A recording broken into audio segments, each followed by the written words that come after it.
Hello and welcome to the podcast. This is Ron's Amazing Stories, where we play tales to take you away from today. And wow, do we have a lot of stories today. However do you do it? It isn't easy, but it sure is fun. There are no less than 12 stories on the podcast today. Wow! We have angel stories, ghost stories, goblin tales, and even a new edition of... Johnny, is this true? So sit back and enjoy the podcast and, of course, this 5-minute mystery.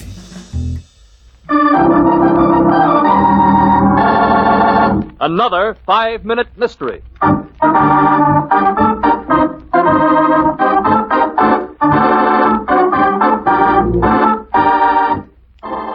This 5-minute mystery is being brought to you by bad eyesight. Do you have poor vision or need to have glasses to see? That is a sad condition, but don't let it spoil your passion for crime detection.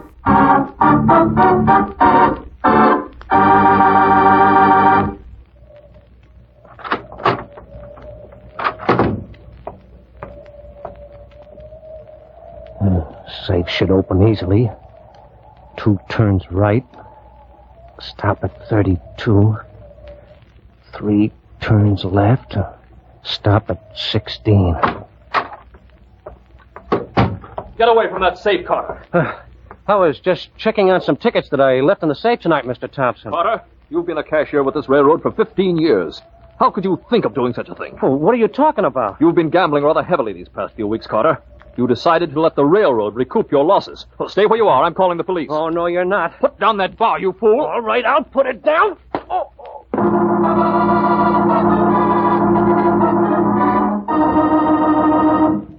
How are you feeling now, Carter? A little better, Sergeant Evans. I can't see very well, of course.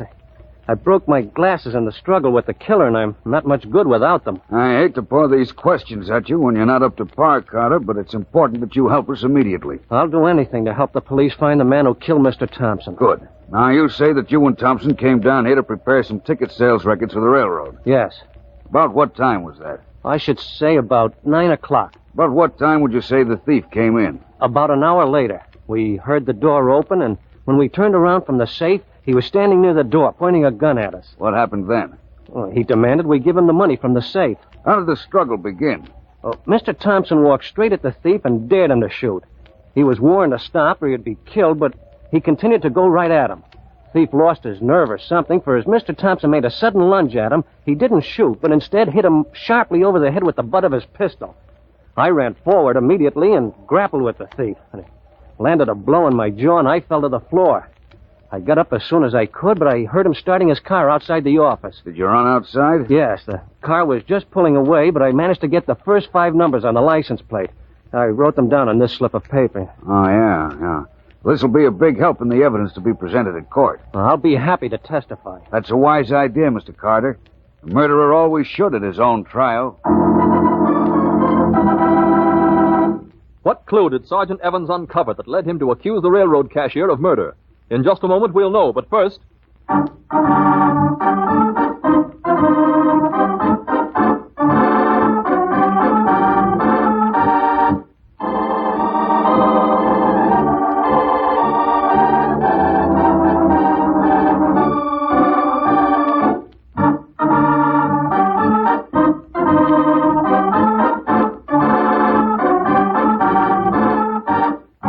Well, we have all the elements of a murder, and it looks like our detective saw right through it.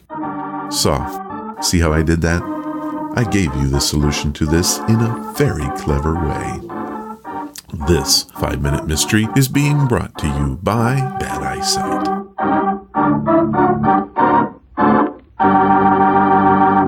And now, back to our story. Are you accusing me of murdering Mr. Thompson? Yes, Carter. There was one slip in your story that gave you away. You admitted to me only a few minutes ago that you lost your glasses in the struggle with the thief, and that you were helpless without them. Yet you managed to run outside the building and jot down several numbers of a license plate on a moving car in the middle of the night. No, Carter, there was no thief. But there was a murderer. Yourself. Now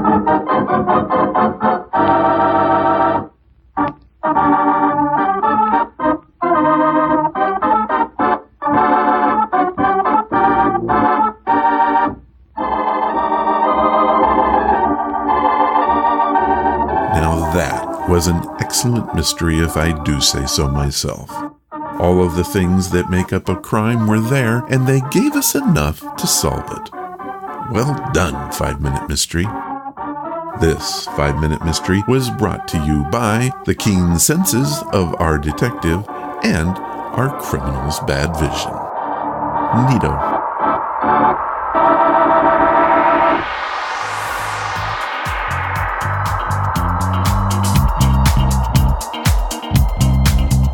That you said? I had said last week that we would have a tale about the Grim Reaper this time. Unfortunately, I was unable to get a reply from the sender approving my edits. Also, in the original submission, the person did not check the approval box for me to use the story. Unfortunately, this happens a lot. While I could use the story anyway, I will not do so until you give me your permission. So please, when you submit a story, be sure you check the permission box. There are two basic choices: permission for the podcast or permission for the podcast and publication. By the way, I am looking for your stories. In fact, I need your Christmas stories. I want scary, strange, or unusual tales, and they don't even have to be true. That's right, original fiction is just fine. If you tell it and I can use it, I will read it, or you can read it yourself. To get me your stories, go to ronsamazingstories.com. There you'll find a banner called Story Submissions. Click on that, fill out the form with your story, or set up a time to chat. Whatever you do, please tell me your tale. We all want to hear it. Jason and I are working on a Christmas Spirits podcast, and I hope to air that one before the end of the year. However, I need more Christmas stories. I am excited to tell you that I have an interview this week with author Gary Rowan. Gary has written a collection of science fiction short stories and has agreed to not only talk to us, but he will be reading one of his tales for us. I can't wait to share this one with you guys. Now, these are your stories.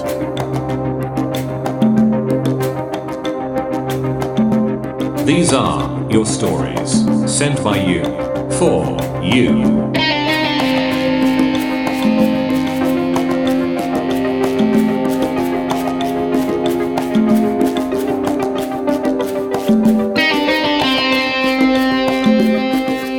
As I said, I had to scrap the Grim Reaper story, but not to worry. You guys have been busy with sending stuff in, so we have a full slate. This time, we're going to focus on angels. I get to read a few of the emails that you have sent in about them. I love stories about angel encounters. I've been collecting them since my grandma Cora told me about her encounter in New York. She was helped by two men lost in downtown New York while caring for her dying husband. You can hear that story in episode number 261 of the podcast. Now, our first story comes from our very own Tom Williams. Hello again, Ron. I love the way you read stories to your audiences, and I always send copies to friends and family. I was Skyping with my sister Sarah, telling her about your podcast when she brought up a few occurrences that happened to her in her past. Sarah has given her permission for you to read these. Tom. The first story, as told to me by my sister Sarah. Returning home from a gospel singing, my sister came to a stop at a major crossing. She could have proceeded on after waiting for the light, but she said out loud, "I think I'll wait for the next light." Suddenly, there was a bubble of silence around her.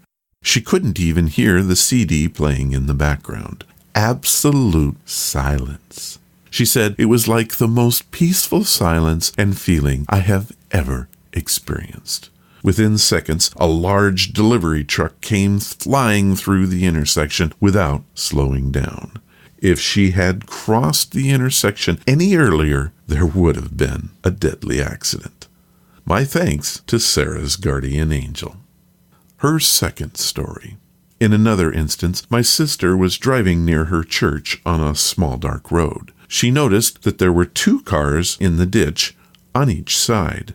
She slowed down to see if there was anything she could possibly do. Then she glanced up at her rearview mirror to see a police car quickly approaching. She realized that at his pace, the police car would ram into the back of her car. Having no time to react, nor room to go left or right, she could only come to a full stop. With a quick, "Oh Lord help me" prayer, she waited for the impact. There was a long metal against metal scraping sound, but no crash. She opened her eyes to see that the police car had come to a full stop in front of her. The officer got out of his car and approached and asked if she was okay. "Yes," she said, "I think so, but my husband is going to throw a fit when he sees the damage to my car." The officer asked her to wait for the next patrolman who would take her statement. Once again, she mentioned to the new officer about all the damage done to her car. Looking confused, the officer asked Sarah to step out of the vehicle and take a look. To Sarah's surprise, there wasn't a scratch to be seen. The officer then sent her on her way without taking a report.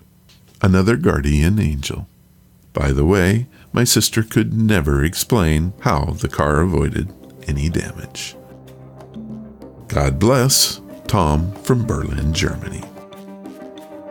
Well, Tom, those are 2 great stories. I personally believe that there are guardian angels out there sent to protect and help us when we truly need it. Please thank your sister Sarah for sharing those 2 stories. Our next set of stories comes from Tammy Spencer, who lives in the great state of Mississippi. She continues the guardian angel theme with another 2 stories of celestial intervention. Tammy writes, "Hello, Ron. Thank you for a unique podcast. There's nothing like it out there, and I listen to a lot of podcasts. I actually prefer yours to the famous This American Life. And no, I'm not joking. I believe my guardian angel came to my aid on 2 occasions to avoid serious injury. The first experience took place at a popular sledding hill where I was enjoying the day with my family. I decided to try sledding down the steepest part of the hill. I closed my eyes and started down. Apparently, I hit someone going down and began spinning out of control. I was heading high speed for a metal guardrail. I didn't know what to do. Suddenly, I felt something push on my chest. I came to less than a half an inch of that rail, but I didn't hit it. My second experience occurred at my birthday celebration at school. I had run across the playground to place my crown for the day on a bench. While running back to my friends, 3 mean boys tripped me. The playground was filled with metal objects and wood chips. I remember sailing through the air, and then something hit me just below my eye. At the same time, I felt something pull me back as I fell. I landed with a thud, and then I blacked out. My teachers ran to me and found that I was bleeding badly from the face, and they hurried me to the nurse's office. I heard an unfamiliar voice keep telling me, "Don't worry, I'm here. God doesn't want anything to happen to his baby." Later, the teachers told me they saw me sort of fly forward and then fly back at the same time. They couldn't explain how that was possible. Also, if I had continued forward, I would not have survived. There was a lawn dart pointing straight up that would have surely gone into my eye socket had I not stopped. As it was, the damage is still a visible scar just below my left eye. Thank you for your show, Tammy Spencer from Mississippi. Another two great tales. Thank you, Tammy, for sharing what has to be quite memorable. Our last story has to be one of the most amazing tales I've heard about guardian angels to date. Like I said, I have quite a collection of these stories, and in fact, I plan to do a full chapter dedicated to them in my upcoming book. This one comes from Agnes Oliver, who resides in Manchester, England. Agnes writes, "Hello, Ron. Greetings from England.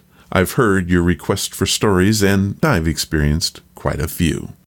Manchester is a very old city, and it's full of its ghost lore.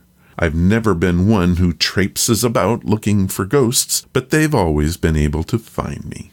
Some might call this a ghost story, but I tend to lump it all spiritually together.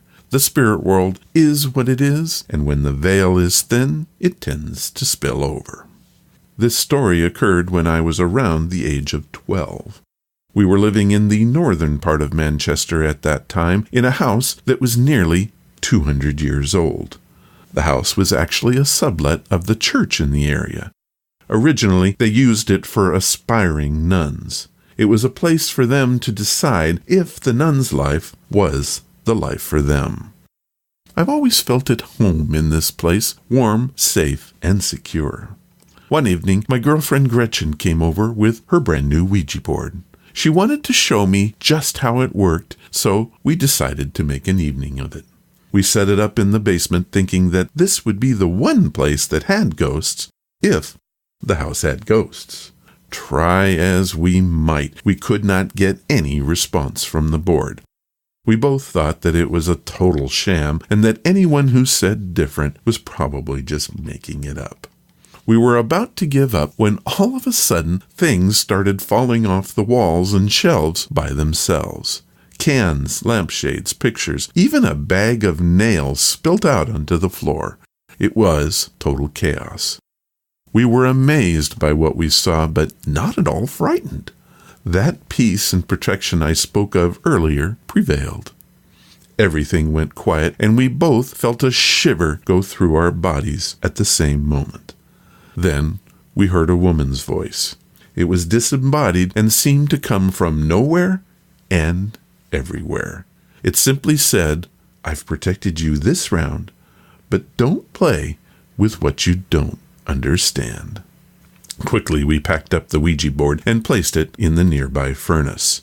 As it burned, we both heard a sickly scream that died away as quickly as it came. We never told anyone of that experience, but a few weeks later I was attending Mass at our local church. Sister Martha, one of my teachers, called me over after the service. She said, "I hope you learned a valuable lesson, dear." I told her I didn't know what she was talking about, but then I realized the voice I heard in our basement was that of Sister Martha. She just smiled at me, and I could tell she knew. I never played with a Ouija board again, but it was not the last time I would need the protection of Sister Martha. I would hear that voice again and again in life, and still hear her today, 30 years later. Sister Martha passed away peacefully in 2007. Agnes Oliver, Manchester, England. Agnes, I had chills when I read this story, and chills as I read it now. Thank you for sharing your story with us. Now, Agnes says that she has many more of them that she wants to tell us. I, for one, can't wait to hear more.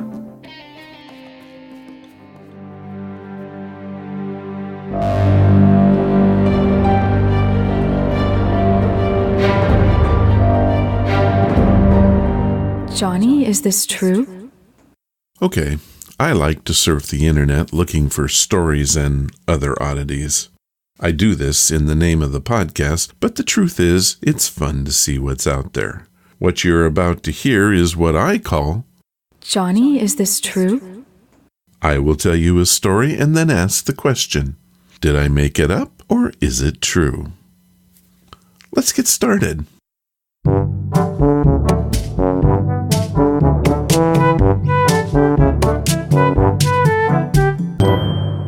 Johnny, is this true? Yep. Johnny, is it true? is back. I have to say that this is one of my favorite segments to create. This time we'll talk about historical ghost stories. Now I know what you're saying, that there's no way I can prove that any of the stories you're about to hear are true. But what I can do is test your history knowledge. I promise that at least 2 of the stories you're about to hear have some truth to it. Want to play? Yeah! Okay then, let's get started. Story 1. The year is 1790, and George Washington is the current President of the United States. George is living in the newly built White House, but is having trouble sleeping at night. He's complaining of being visited by ghosts from the war. The problem became so acute that a priest was called in to clean the home. Now, is this a page from our history, or did I make it up? Well, if you said this story was totally bogus, then you got the right answer. The White House wasn't even finished yet in 1790. John Adams was the first to occupy the White House from March of 1797 to June of 1800. Story 2. Sticking with the White House, many ghost stories have been told about it. One of the most famous was told by Eleanor Roosevelt. She claimed that the presence of Abraham Lincoln has been felt in what is now called the Lincoln bedroom. His shade is said to hover over the bed. Now, did I make this story up, or is it possible that Lincoln is still there? While I can't prove that he's still there, there are several reports, including the one from Eleanor, that Lincoln left something behind in our country's first house.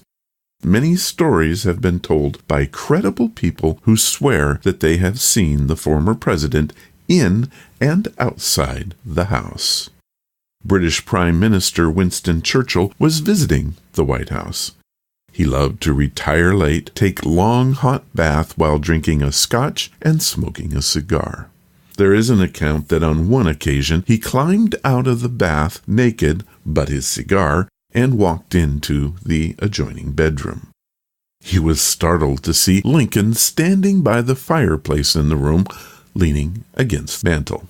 Churchill, who was always quick on the uptake, took his cigar out of his mouth, tapped the ash off the end of it, and said, "Good evening, Mr. President. You seem to have me at a disadvantage." Lincoln smiled softly, as if laughing, and then disappeared. Story 3. Sticking with Lincoln now, we tell the story of his ghost being seen at a remote farmhouse in New York owned by Clara Harris. Clara was one of the guests who was with President Lincoln that fateful night he was shot. Now, did I make this story up, or could it have some basis in fact? Well, if you said this one was based on fact, you got it right. Clara Harris kept the bloody white dress she wore on the night of the assassination. Unable to bring herself to wash or destroy it, she eventually stored it in a closet at the family's summer home near Albany. After experiencing what she claimed was a visit from Lincoln's ghost, Harris had the closet covered with bricks.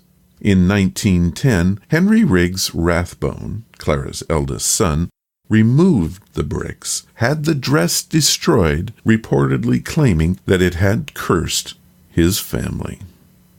How about that? Story 4. Our last story comes from another time in history. Ray Kinslaw is an Iowa farmer who lives with his wife Annie and daughter Karen. Ray claims to have seen the ghost of his father, John Kinslaw, who had been a devoted baseball fan and played in the minor leagues. Many times while walking through his cornfield, Ray would see his father in the cornfield playing the game he so dearly loved. Is this a true story that has historical evidence to back it up? Well, if you call a work of fiction created by screenwriter Phil Robinson historical evidence, then you got it right. Otherwise, what I just quoted was the basic plot of the famous movie Field of Dreams, starring Kevin Costner. Well, that is the end of our quiz. I hope you enjoyed this edition of Johnny, Is It True? Do you have any strange but true stories you want to share? If you do, send them to ronsamazingstories@gmail.com, and I'll use them if I can. I was looking to start the Christmas season off early this year with a classic story. We've all heard about Santa and his elves, or Frosty the Snowman. Heck, even Charlie Brown has a place in our Christmas lore. But what about the goblins? Not to worry, I have got your back. Happy holidays to you and your family.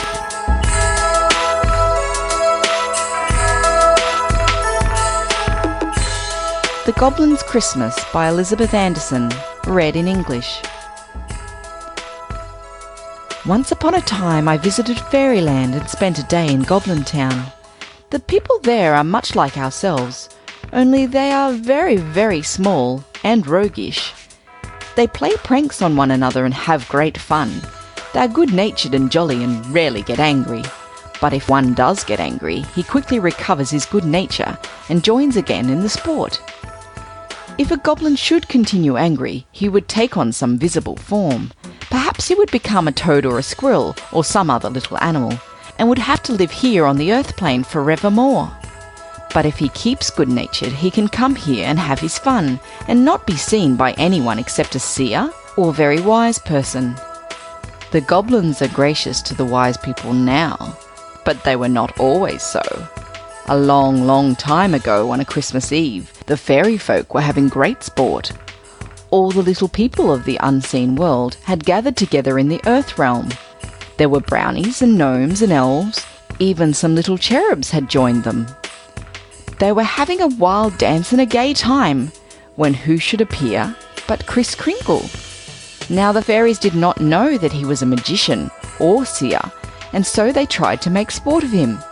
But Kris, by his wonderful magic, changed them into the most beautiful toys. They became straight little jumping jacks, and dolls in bright dresses, and the dearest little rabbit with white soft fur. And somewhere in the bottom of the sleigh, one was turned into a cute little teddy bear. Then old Kris tucked all these toys into his roomy sleigh, and shook the reins of his waiting steed. "Go on," he said, "for I've many, many a chimney to reach tonight." Now this is the tale of the Goblin's Christmas that the moonbeams told, as they heard it from the Fairy Queen, who declares that every word of it is perfectly true. To Earl and Georgia, the little man and tiny maid, who love the fairies in the glade, who see them in the tangled grass, the gnomes and brownies as they pass, who hear the sprites from Elfland call, go frolic with these brownies small, and join these merry sporting elves, but ever be your own sweet selves.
Christmas music you just heard was brought to you by Kevin MacLeod over at Incompetech.com.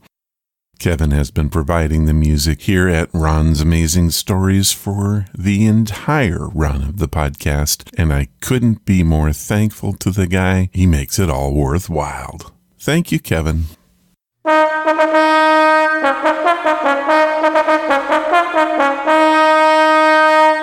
And now, for something completely different.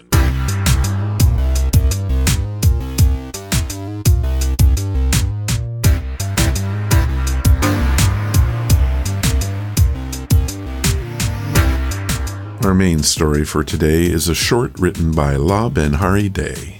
It is called The Ghost Who Was Afraid of Being Bagged. It is read for us by Dale Grothmann. It was probably written sometime between 1872 and 1888 while Lal Behari was a professor at a college in India. I love this little story. It comes from a book he wrote called Folk-Tales of Bengal. I hope you enjoy it as much as I did. It is a different kind of ghost story. The Ghost Who Was Afraid of Being Bagged, from Folk-Tales of Bengal, by Lal Behari Dey. Once upon a time, there lived a barber who had a wife. They did not live happily together, as the wife always complained that she had not enough to eat. Many were the curtain lectures which were inflicted upon the poor barber. The wife used often to say to her mate, "If you had not the means to support a wife, why did you marry me? People who do not have means ought not to indulge in the luxury of a wife. When I was in my father's house, I had plenty to eat, but it seems that I have come to your house to fast. Widows only fast. I have become a widow in your lifetime." She was not content with mere words. She got very angry one day and struck her husband with the broomstick of the house. Stung with shame, and abhorring himself on account of his wife's reproach and beating, he left his house with the implements of his craft, and vowed never to return and see his wife's face again until he had become rich. He went from village to village, and towards nightfall came to the outskirts of a forest. He lay himself down at the foot of a tree, and spent many sad hours in bemoaning his hard lot. It so chanced that the tree, at the foot of which the barber was lying down, was dwelt in by a ghost. The ghost, seeing a human being at the foot of the tree, naturally thought of destroying him. With this intention, the ghost alighted from the tree, and with outspread arms and a gaping mouth stood like a tall palmyra tree before the barber and said, "Now, barber, I am going to destroy you. Who will protect you?" The barber, though quaking in every limb through fear, and his hair standing erect, did not lose his presence of mind, but with that promptitude and shrewdness which are characteristics of his fraternity, replied, "Oh, spirit, you will destroy me. Wait a bit, and I'll show you how many ghosts I have captured this very night and put into my bag, and right glad I am to find you here, as I shall have one more ghost in my bag." So saying, the barber produced from his bag a small looking-glass, which he always carried about with him, along with his razors, his whetstone, his strop, and other utensils, to enable his customers to see whether their beards had been well shaved or not. He stood up, placed the looking-glass right against the face of the ghost, and said, "Here you see one ghost which I have seized and bagged. I am going to put you in the bag to keep this ghost company." The ghost, seeing his own face in the looking-glass, was convinced of the truth of what the barber had said, and was filled with fear. He said to the barber, "Oh, sir barber, I'll do whatever you bid me, only do not put me into your bag. I will give you whatever you want." The barber said, "You ghosts are a faithless set. There is no trusting you. You will promise, and not give what you promise." "Oh, sir," replied the ghost, "be merciful to me. I'll bring to you whatever you order, and if I do not bring it, then put me into your bag." "Very well," said the barber. "Bring me just now 1,000 gold mohurs, and by tomorrow night you must raise a granary in my house, and fill it with paddy. Go and get the gold mohurs immediately, and if you fail to do my bidding, You will certainly be put into my bag." The ghost gladly consented to the conditions. He went away, and in the course of a short time returned with a bag containing 1,000 gold mohurs. The barber was delighted beyond measure at the sight of the gold mohurs. Then he told the ghost to see to it that by the following night the granary was erected in his house and filled with paddy. It was during the small hours of the morning that the barber, loaded with the heavy treasure, knocked at the door of his house. His wife, who reproached herself for having in a fit of rage struck her husband with a broomstick, got out of bed and unbolted the door. Her surprise was great when she saw her husband pour out of the bag a glittering heap of gold mohurs. The next night the poor devil, through fear of being bagged, raised a large granary in the barber's house, and spent the livelong night in carrying on his back large packages of paddy, till the granary was filled up to the brim. The uncle of this terrified ghost, seeing his worthy nephew carrying on his back loads of paddy, asked what was the matter. The ghost related what had happened, and the uncle ghost said, "You fool! You think the barber can bag you? The barber is a cunning fellow. He has cheated you, like a simpleton as you are." "You doubt," said the nephew ghost, "the power of the barber? Come and see." The uncle ghost then went to the barber's house, and peeped in through the window.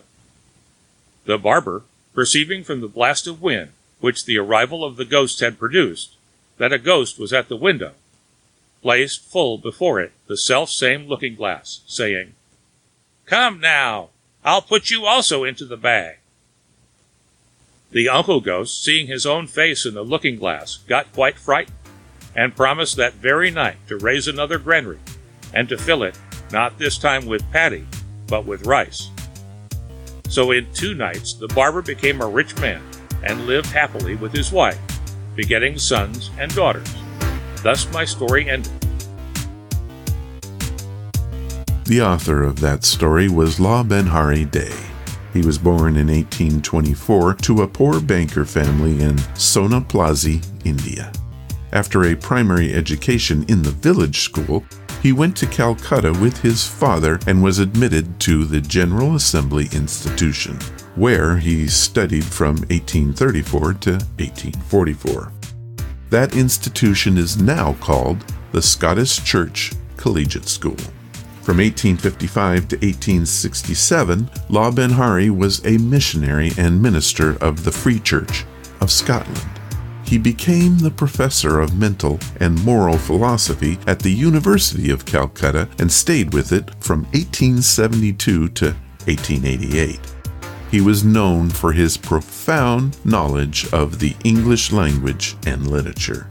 He wrote 2 books in English, Bengal, The Peasant Life, and the book from which our story came, Folk-Tales of the Bengal. Both of these books were widely acclaimed. I hope you enjoyed that little tale. It reminded me that the people of yesterday are not so different from the people of today. When you really break it down, we all just want our piece of the pie and have creative ways of getting it done, even threatening a ghost with a bag. And now this. As read by. Amazing stories read by amazing people.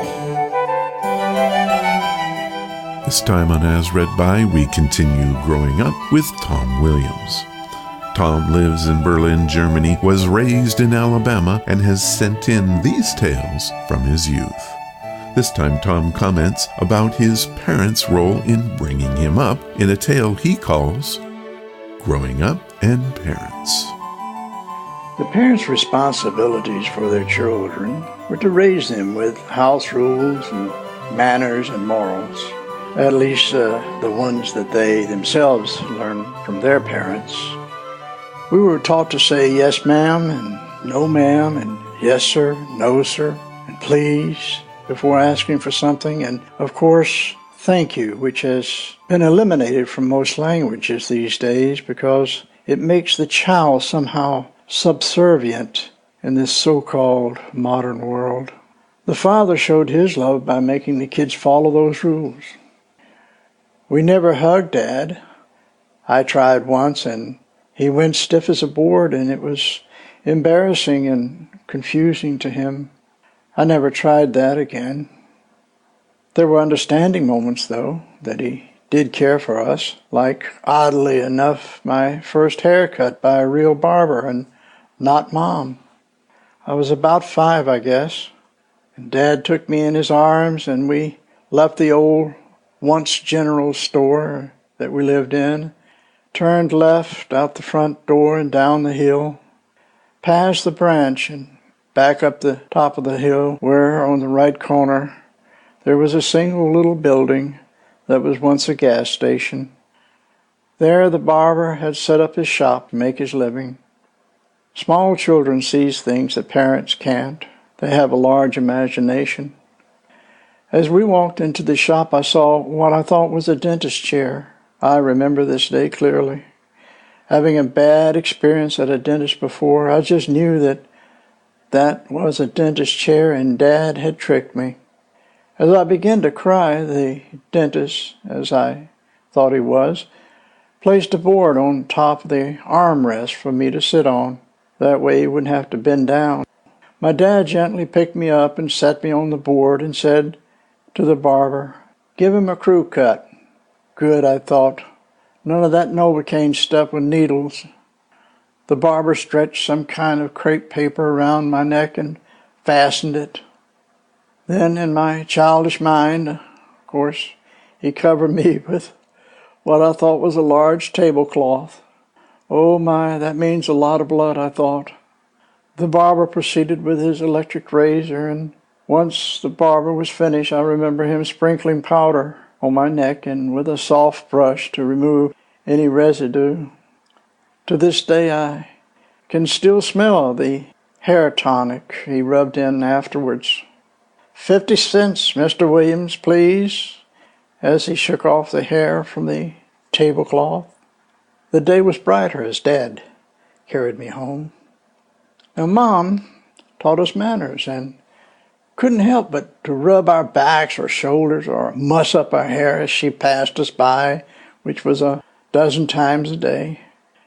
She always showed her love in that manner. Years later, with thinning hair, it was a problem when she walked by me, and again she mussed up my hair, what little I had.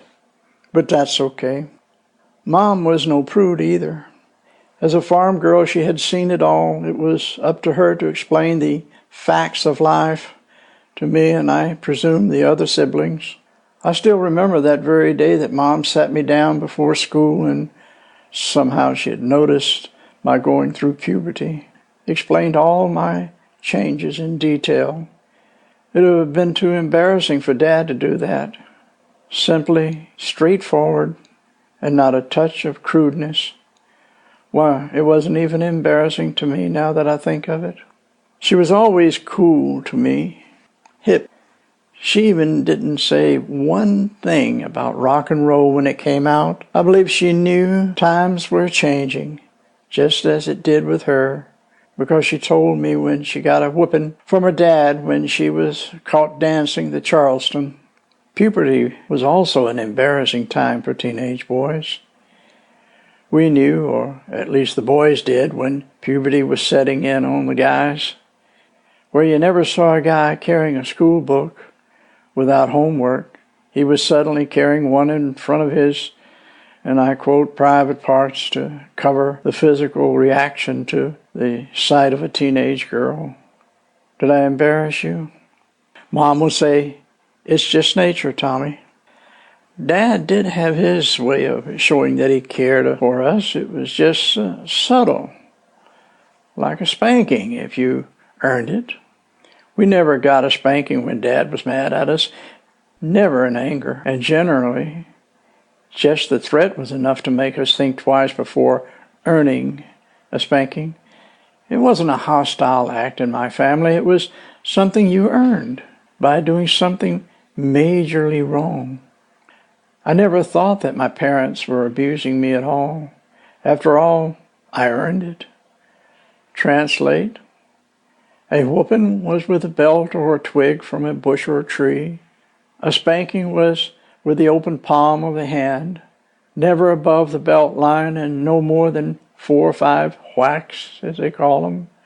And then, towards the end, now you think about that, was the last thing said, and you knew it was over. I only remember 3 good spankings in my life, which shows you that I learned quickly. Respect for your parents were earned verbally, too. Mom was, "Wait till your dad gets home," and that was enough said from her. From Dad, you got a half humor, half serious logic. For example, once I made a mistake and forgot my place, or got too big for my britches. Well, I was in the middle of my teens, and one Friday evening I didn't ask. I simply said I was going into town and spend the weekends there with my cousins. "You're staying home," Dad said. Then I dropped the bomb. "Dad," I said, "you don't own me." There was a long pause. "Oops." Dad scolded at me and said, "Boy, when you were born, I paid the doctor in the hospital a lot of money as a down payment for you, and through all these years I've fed you and I've clothed you and I gave you pocket money when I could. I believe I almost have you paid off soon. That is, if they don't repossess you, if I don't miss the next payment." His words were so surprising to himself that he broke out laughing, and so did I.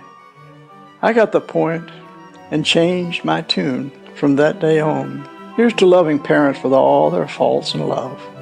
Sincerely, Tom.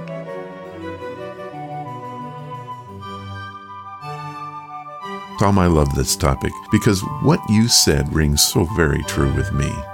I can only remember one spanking in my childhood criminal career, and it happens to be one of my favorite stories. I may have told this on the podcast a time or two before. I think I was about 11 years old, and my friends and I thought it would be a great idea to play really late outside. Well, I missed baseball practice and dinner. When I did finally get home, I was greeted by my loving parents. My dad took one look at me and said, "Your dinner's waiting for you, cold, and after that, you're gonna get a spanking." The dinner, well, it was my dad's favorite of liver and onions. I hate liver and onions to this day. Also, liver and onions cold is kind of like eating shoe leather with a dose of icky. Well, I ate every bit of that dinner, and for the first time in my life, I ate really slow. I think I was hoping that my dad would forget about the spanking. He didn't. Thank you, Tom, for your stories. We all love them. Next time, Tom tells us our very first Christmas story of the season, and I can't wait for that one.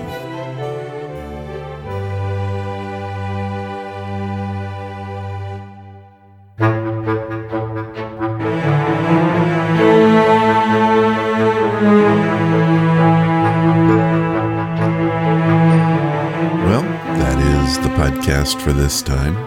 I want to thank our contributors this week, Tammy Spencer, Agnes Oliver, Tom Williams, and his best sister ever, Sarah. Thank you, guys.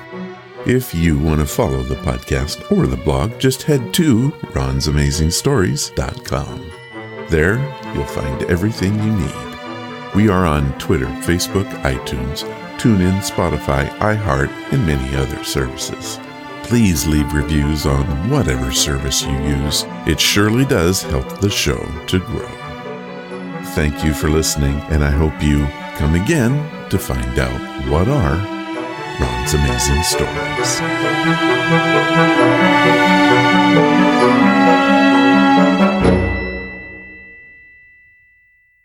All of the vintage audio used in the podcast is believed to be in the public domain. Ron's Amazing Stories does not own the rights to any of the old-time radio used here. If you hold the rights to any of the shows played, please contact us immediately at ronsamazingstories.com.